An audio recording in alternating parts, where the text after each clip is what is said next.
पुण्यात रस्त्यावरून जाताना तुम्ही कधी एखाद्या गाडीवर पोलीस किंवा प्रभाव दाखवणारं स्टिकर पाहिलं आहे का?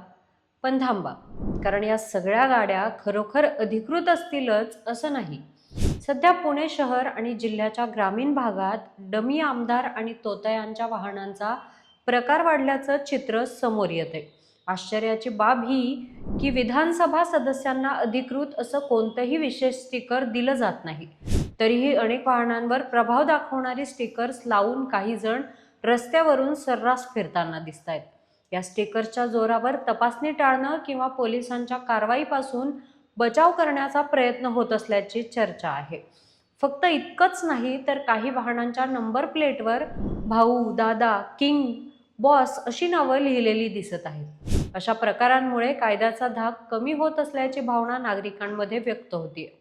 स्थानिक नागरिकांनी आता पोलिसांकडे या तोतयांवर कठोर कारवाई करण्याची मागणी केली आहे. कारण रस्त्यावर फिरणारी प्रत्येक गाडी खरी अधिकृत असेलच असं नाही. आणि अशा बनावट ओळखीमुळे कायदा व सुरक्षितता दोन्ही धोक्यात येऊ शकतात.